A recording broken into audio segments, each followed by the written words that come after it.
All right, so on the top half of page 159, you see the W-2 for Melissa B. Anderson. And I have created an electronic copy of that, which is what I have right here. It's the W-2 that she's gotten back from A&W Welding Supply. So we're going to walk through this as an example so that you know how to do the one for Michael Anderson, which is the one that you're actually doing for your assignment. The first thing with the 1040EZ that you need to do is fill out the personal information. And all the personal information for Melissa B. Anderson can be found right around here in this region. We are going to take her name and we are going to start typing it in. So where it says your first name and initial on the form 1040EZ, go ahead and type in Melissa B. Anderson. And then type in her, I'm sorry, scratch that. Melissa B. goes in the first box. The next box is Anderson. Her social security number can be found right here. We are going to type that in, 411-86-3214. Does everybody see where I found that? Look in box D.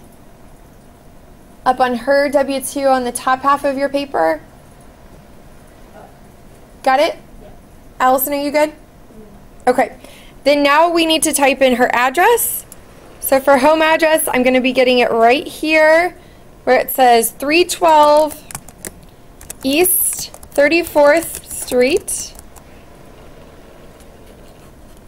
The city is Chicago. State, Illinois. Zip 60604. All right. Now, that concludes her personal information.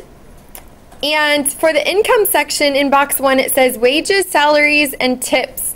This should be found in box 1 on your form W-2. So we're going to look over at the W-2, and what's the number that it says in box 1? $12,811.40. So put that on line 1, $12,811 and then 40 cents. And you'll notice how it's divided. On the left side of the line, you put the dollars, and on the right side, you put the cents. Did you all see that? Okay. We are not going to worry about interest. We would have to have a form from her bank to show what interest earnings she had, and we don't. So put 0 for that. We're going to assume that she was not unemployed, so we're going to put 0 for that as well. And then on line 4, it says adjusted gross income, and that's just adding up lines 1, 2, and 3 again. So it's just going to be the same number, $12,811 and 40 cents. And then on line 5, says if someone can claim you or your spouse if it's a joint return as a dependent, check the applicable boxes. We're going to assume that she is not claimed by anyone, so we're going to go ahead and go down to the line that says if no one can claim you, enter 9,750 if single.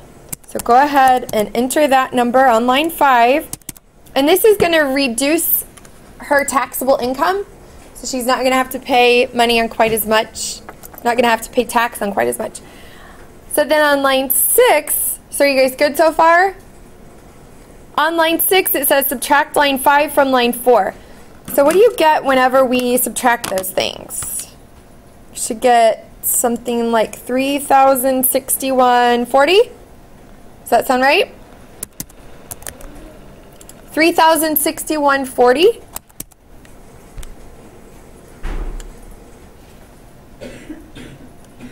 Okay. Now, on line 7, it says federal income tax withheld from Form W-2 and 1099. So we are going to look back at the W-2, and this is going to come from box 2 where it says federal income tax withheld. What is that number?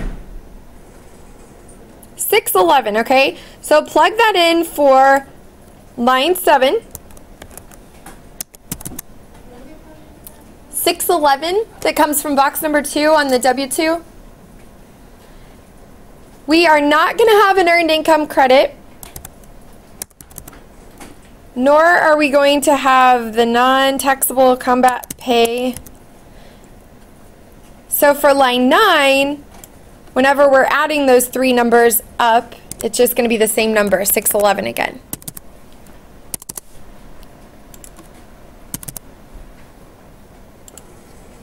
All right.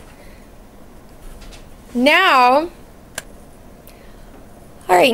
we are on line 10. This says tax. Use the amount on line 6 above to find your tax in the tax table in the instructions. All right, so let's look at line 6. That amount, $3,061.40. That's the amount that we have to pay taxes on. So now comes the trickier part where we have to read these confusing tax tables. So remember that number, $3,061.40.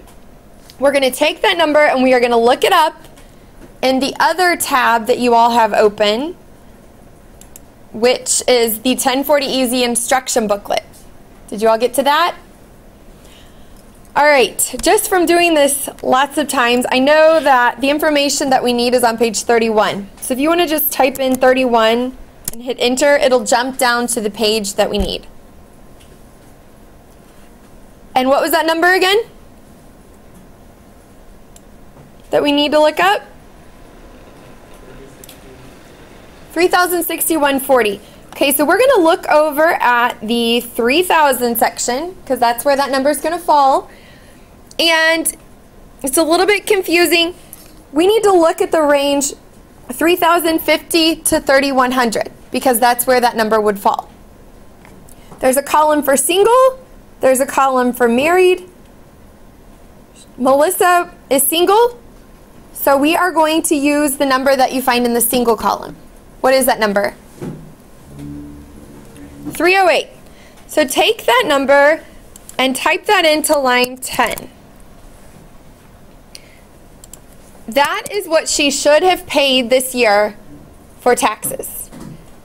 She actually has paid $611. So are we going to get a refund or are we going to owe more money? Get a refund of the difference of those two numbers. And what is the difference? $303. Okay? And that is Melissa's refund. So that is exactly how you're going to do the one for Michael Anderson on the bottom of page 159.